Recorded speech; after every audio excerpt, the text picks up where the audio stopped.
emotional win? Yeah, and scary at the end there, in that last 20, 30 minutes. It's a very, very tough team to keep off the score sheet. And we weathered the first half storm, 15, 20 minutes. We thought there was going to be one for the first 5 or 10. And well, that third goal is something that, when we get that third, we're very good at managing the game. And it just took one moment to get them back. And that cross and great goal did that. And then suddenly panic kind of settled in. And I think that for us to allow that to happen obviously isn't good enough, but for it to happen and still get the 3 points gives us something that helps us not get complacent and learn from. There's key things that happen in both their goals that we're going to be in a position again like this, and maybe we're only one up and we can't allow those things. So we can learn from that. So I think it's a good thing. It's scary there at the end, but it's a good thing, and I think it helps us going forward. What does it mean to you to be the first coach to deliver a home win-out game to fans? I think my emotion is more about seeing the players, the ones that have been here from day one, and seeing the owner, the fans, the general manager, and the operation staff that have been here wanting this. Honestly, hasn't hit me, and I don't think it will. I think we're all fighting here for the team. We're all fighting for this amazing club and city, and bringing them a game that they deserve, and we deserve. At the end there, we talked about making club history, and the cool thing is that every single member of our roster can say they've had a major input in doing that. We've played a lot of players throughout this season. A lot of people have made an appearance for this club, and not all of them are obviously still here, but they've all played their part. So it's a special night for the club, but it's not just down to all of our work this year. There's other people that have done work in the previous years to set this up. This is a tremendous night, and now it sets us up to go into 2 weeks' time into New Jersey, hoping for a result on Saturday night, a tie or a loss, and then we could fight for the Shield. And we talked about that a couple of weeks ago, that we're not giving up hope on that, but we got to take care of business. 3 wins, 11 goals scored, only a few conceded in 7 days is special, and we had to take a game at a time. And we follow that now heading into these last 3 games. Playing at home is an advantage, but playing in front of 21,000 people, does that change anything for you when you play at home versus going to the other venues around here? We saw tonight that it always happens. It gives the other team a nice little boost at the beginning, and they feel the atmosphere and they feel the stadium. For us to be in Portland in our own beds and training here, building up to that game, and then when those minutes before the anthem start and having the fans and the support, it means everything. And you can tell with everyone involved in the organisation, it means a lot. And those players on the field, there's a few key moments tonight, and we've had this at key times. A few nights that the crowd took off, and they were tremendous all night, but they really took off, and it helped us. I thought that third goal come from 5-10 minutes before the crowd got going, and it lifted us again because we started to slow down. It lifted us, got us moving.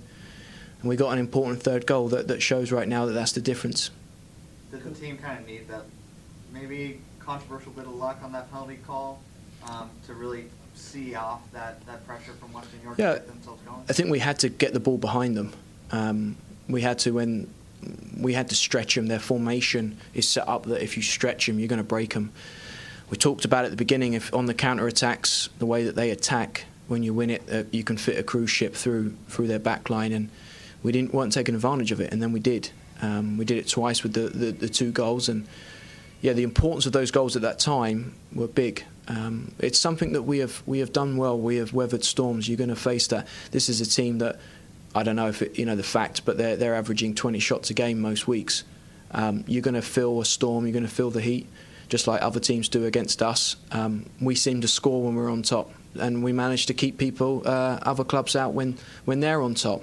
And we've got to keep that theme going into this final league game heading into the playoffs. Are you going to prepare for Sky Blue, or are you guys already looking at potentially Western New York or Chicago? No, we prepare for Sky Blue. We get 3 points on the road.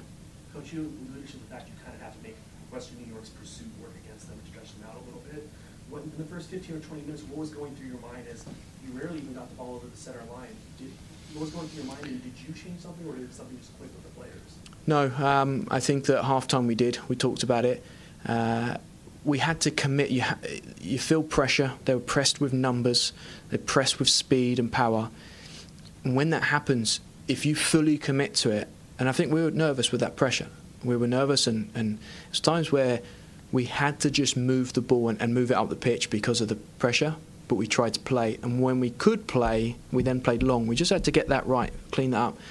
But when more numbers come, you have to be really brave and you have to commit.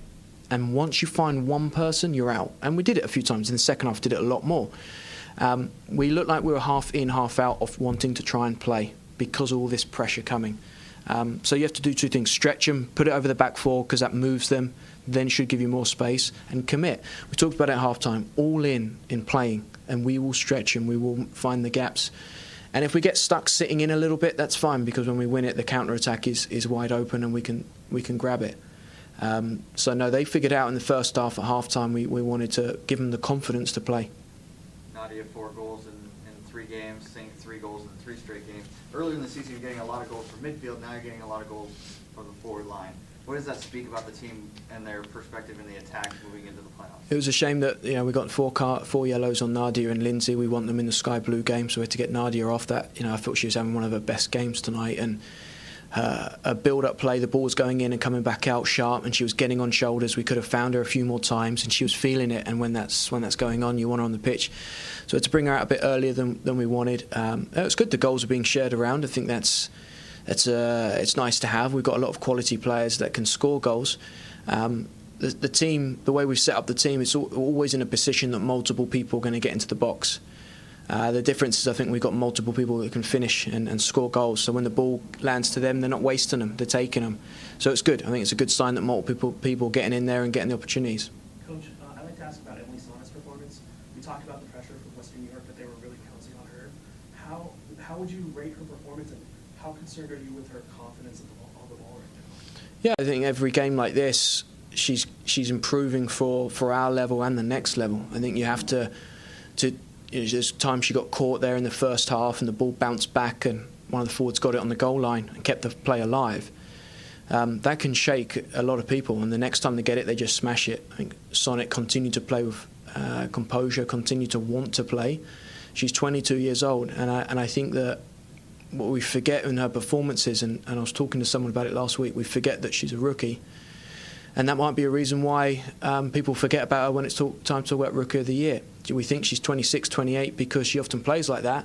But tonight she had a couple of moments where she can learn from, and I think we all did. We all had moments tonight where New York caught us on our back foot.